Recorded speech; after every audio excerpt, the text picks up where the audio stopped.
진술 거부권에 관한 설명 중 가장 적절치 않는 것은 다툼이 있으면 판례에 의함. 1. 수사기관이 피의자가 아닌 참고인으로 조사하면서 진술 거부권을 고지하지 아니하고 작성한 진술조서는 증거 능력이 부정된다. 우리가 수사기관이 피의자에 대한 신문할 때는 진술 거부권을 고지하지만 참고인에 대한 조사를 할 때는 진술 거부권을 고지하지 하지 않지요. 그렇기 때문에 참고인에 대해서 진술 거부를 고지하지 않는다고 해서 그 조서의 증거 능력이 부정되는 것은 아닙니다. 그래서 적절치 않는 것은 1번이겠죠. 그러면 2번 볼까요? 진술 거부권은 피고인 또는 피의자의 인권을 보장하고 무기평등 원칙을 실질적으로 실현하기 위해서 인정되는 것이다. 이건 당연한 것이고, 3번 진술 거부권을 고지하지 않는 상태에서 얻은 피의자의 진술은 그 증거 능력이 없다. 이건 당연한 것입니다. 4번 피고인인 법인의 대표자도 진술 거부권의 주체가 된다. 진술 거부권의 주체에는 제한이 없기 때문에 법인, 외국인도 전부 다 진술 거부권의 주체가 되는 것입니다. 그래서 답은 1번입니다. 자, 16번. 국선 변호인에 관한 설명 중 가장 적절하지 않는 것은 다툼이 있으면 판례에 의함. 그랬습니다. 1번. 피고인이 별건으로 구속되어 있거나 다른 형사사건에서 유죄로 확정되어 수용 중인 경우 형사소송법 제33조 1항 제1호에서 규정하는 피고인이 구속된 때에 해당한다. 그랬으니까 틀렸습니다. 이 피고인이 구속된 때라 하면 피고인이 당해 사건에 의해서 구속된 때만 해당됩니다. 그래서 틀린 것은 1번이다. 그렇다면 2번 사형, 무기 또는 단기 3년 이상의 징역. 여기 단기 항상 조심하십시오. 단기 3년 이상의 징역이나 금고에 해당하는 사건으로 기소된 피고인이 변호인이 없을 때에는 법원은 직권으로 변호인을 선정해야 된다. 그래서 2번에서 조심해야 할 지문은 단기 3년이라는 거. 3번 공판 절차가 아닌 재심, 개시, 결정 전의 절차에서 재심 청구인이 국선 변호인 선임 청구를 기각하는 것은 적법하다. 재심 절차, 재심의 심판 절차가 아닌 재심, 개시, 결정 전 절차에서는 국선 변호인의 선임을 청구했다 할지라도 이것은 사선 변호인이면 몰라도 국선 변호인 청구는 기각하는 것은 적법합니다. 4번 국민 참여 재판에 관하여 변호인이 없을 때는 법원은 직권으로 변호인을 선정해야 된다. 이건 맞고, 그래서 답은 1번입니다. 17번 다음 설명 중 가장 옳은 것은 1. 형사소송법은 변호인 또는 변인이 되려는 자는 신체 구속을 당한 피고인 또는 피의자와 접견하고 서류 또는 물건을 수수할 수 있으며 의사로 하여금 진료하게 할 수 있다고 규정하고 있는 바, 이 규정은 형이 확정되어 수용 중인 수용자에 대한 재심, 개시 여부를 결정하는 재심 청구 절차에도 그대로 적용될 수 있다. 이것은 피의자, 피고인에 대해서 인정되는 권리이지 수용자에 대해서 인정되는 권리가 아니기 때문에 수용자가 재심을 청구했다 할지라도 그대로 적용될 수는 없습니다. 그래서 1번은 틀리고, 2번 국선 변호인제는 구속영장이 청구된 피의자, 구속된 피의자의 경우를 제하고 공판 절차에서 피고인의 지위에 있는 자에게만 인정되는 것이므로 공판 절차가 아닌 재심 결정 전의 절차에서 재심 청구인의 국선 변호인의 청구를 할 수 있다 없다 없다, 이 바로 앞 문제에서도 했죠. 그래서 옳은 것은 2번입니다. 3번 미결 수용자가 변호인과의 접견 교통을 할 때 교도관이 보이는 거리에서 수용자를 감시하거나 접견에 참여하여 그 내용을 청취 또는 녹화할 수 있다. 자, 교도소의 질서 유지를 위해서 감시, 눈으로 볼 수는 있지만 그 내용을 청취 또는 녹화할 수는 없습니다. 3번도 틀리고, 4번 필요적 변호 사건에서 피고인이 구속된다라고 하면 당해 형사사건에서 구속되어 재판을 받고 있는 경우만을 말한다 그랬죠. 는 물론 그래서 여기서부터 틀립니다. 피고인이 별건으로 구속되어 있는 경우도 포함된다. 그래서 당해 형사사건에서 구속되어 재판받고 있을 때만을 얘기합니다. 그래서 17번에 가장 옳은 것은 답은 2번입니다. 18번 변호인에 관한 다음 설명 중 옳은 것은 모두 몇 개인가? 기억, 변호인의 수는 2인을 초과할 수 없다가 아니라 3인을 초과할 수 없다. 니은, 1번 기억은 틀렸고, 니은 피고인의 법정 대리인, 배우자, 직계, 친족, 형제, 자매, 동거인 또는 고용주는 독립하여 변호인을 선임할 수 있다. 동거인 또는 고용주가 여기에 포함되지 않습니다. 그래서 2번도 틀립니다.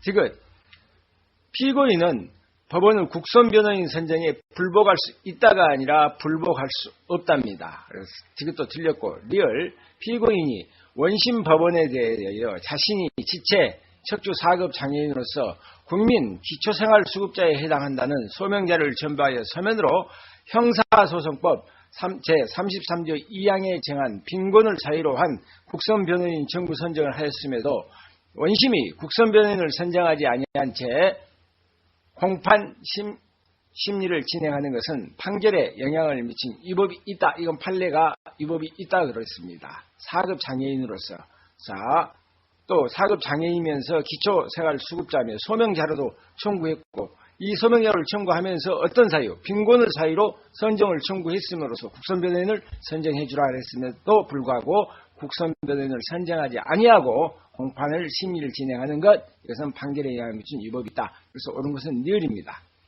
미음, 필요적 변호 사건에서 판결만을 선고하는 경우 변호인 없이 개정할 수 없다 그랬으니 틀렸죠. 어떤 경우나 판결만을 선고하는 경우에는 변호인 없이도 개정할 수 있습니다. 그래서 옳은 것은 니을만 옳고 다른 것은 다 틀립니다. 답은 2번입니다. 19번, 다음 설명 중 가장 옳지 않는 것은, 다툼이 있으면 판례에 의하면 그랬는데, 자, 1. 검사 을이 범죄 혐의를 발견하고 수사 중인데 이 사실을 알게 된 상사인 검사 갑이 을에게 내사 중지 및 종결 처리를 명령하였다면 갑은 정당한 지휘권을 행사한 것이다가 아니라 정당한 지휘권이 아니죠.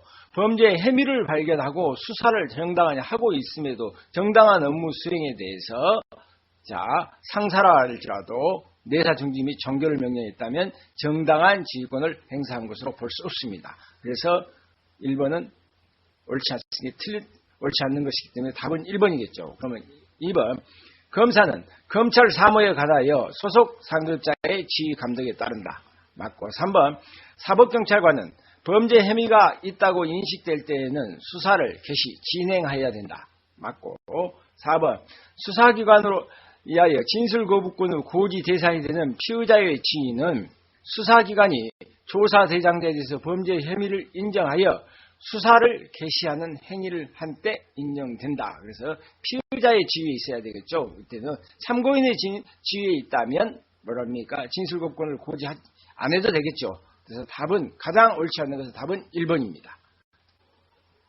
20번, 다음 소송행위에 관한 설명으로 가장 옳지 않는 것은 1. 검사가 공판 기일에서 피고인 등이 특정되어 있지 않는 공소장 변경 허가 신청서를 공소장에 가름하는 것으로 구두 진술하고, 피고인과 변호인이 이의를 제기하지 않고 변론에 응한 경우 공소 제기하자는 치유된다. 일단 공소장에서 피고인이 측정되지 않았다 하면 이 공소 제기는 뭐다? 무효이죠. 그래서 이것은 하자가 치유된다, 안 된다, 하자가 치유되지 않습니다.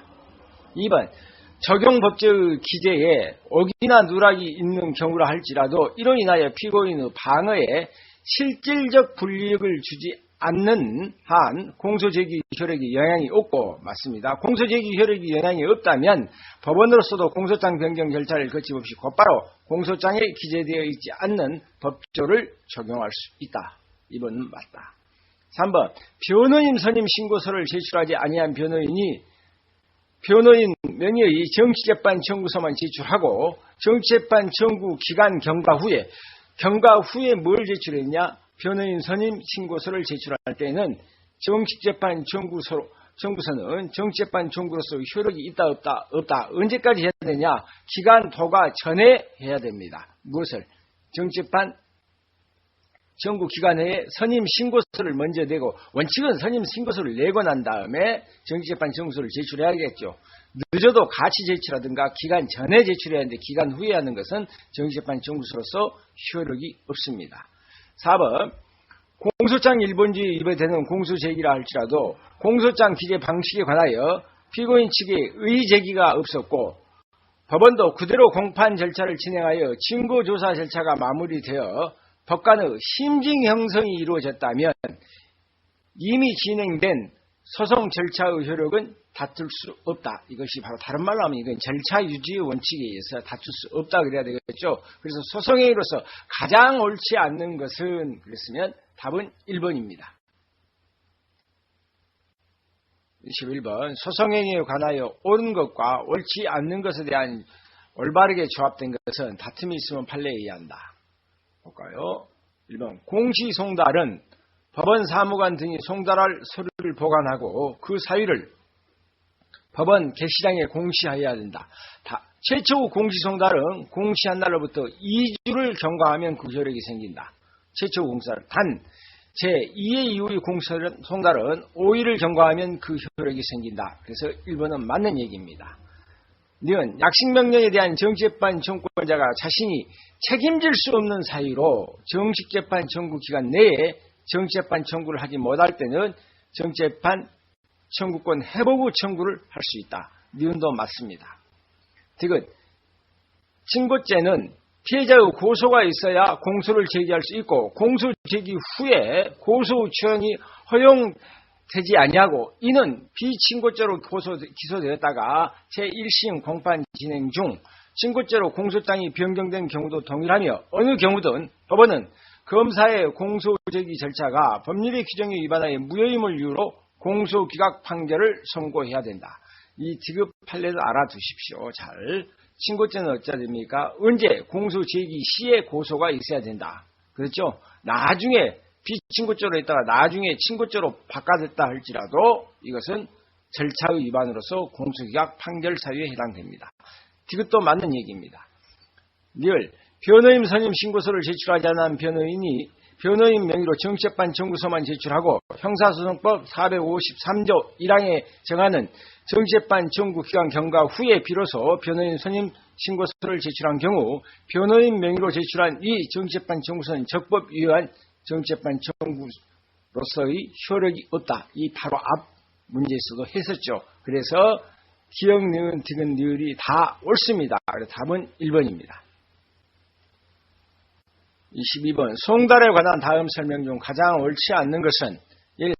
피고인의 재판권이 미치지 아니하는 장소에 있는 경우 다른 방법으로 송달할 수 없을 때에도 공시송달을 할 수 있다. 맞고 2번 공시송달의 방법에 의한 피고인 소환이 부적법하여 피고인이 공판기일에 출석하지 아니한 가운데 진행된 1심 절차가 위법한 경우에도 1심에서 증거조사가 이루어진 이상 그 증거에 대해서 항소심에 새로이 증거조사를 거칠 필요가 없다.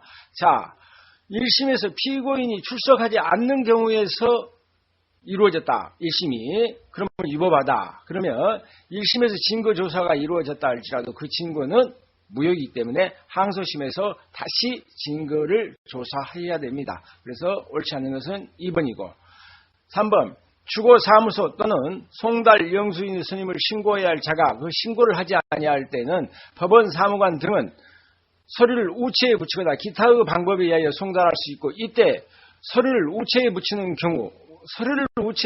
경우에는 이것은 발신주의입니까? 도달주의입니까? 도달주의라고 그랬죠. 는 도달할 때 송달된 것으로 간주한다.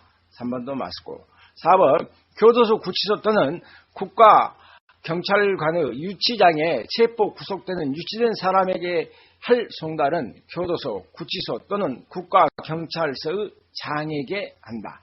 그래서 가장 옳지 않는 것은 2번입니다. 23번 형사소송법상 당사자 능력에 관한 다음 설명 중 가장 옳지 않는 것은 당사자 능력. 자, 당사자 능력이다 그 말은 아직은 일단 살아있으면 당사자 능력은 있죠. 그래서 1. 자연인은 연령이나 색인 능력 여하를 불문하고 언제나 당사자 능력을 가진다. 맞고 2번 법인에 대한 형사처분이 양벌 규정을 통하여 인정되므에도 양벌 규정이 있다면 법인도 형사 절차의 당사자 능력이 인정된다. 맞고 3번 법인세 체납 등으로 공소가 제기되어 그 피고 사건의 공판 계속 중에 그 법인의 청산 종결 등기가 격려되었다면 법인의 당사자 능력이 소멸되므로 법원은 공소기각 결정을 해야 된다. 이게 틀렸죠? 자, 공판 계속 중에 청산 종결의 등기가 종료되었다 할지라도 그 사건이 공판의 계속 중에는 당사자 능력은 소멸되지 않습니다. 그래서 3번은 틀려있고, 4번 유죄의 선고를 받아 확정된 자가 사망하더라도 그 배우자 직계親적 형제자매는 재심을 청구할 수 있고, 이 경우 재심 개시 결정에 따라 열리게 된 재심의 공판 절차에서 사망한 자에 대해서 공소기각 결정이 인정되지 않는다. 피고인의 사망은 공소기각 결정 사유지만 못한다. 재심의 경우에는 피고인이 사망한다 할지라도 그 배우자 직계親적 형제자매가 재심을 청구할 수 있죠. 이때는 유죄 무죄의 실체 재판을 해야 됩니다. 그래서 여기서 답은 3번입니다.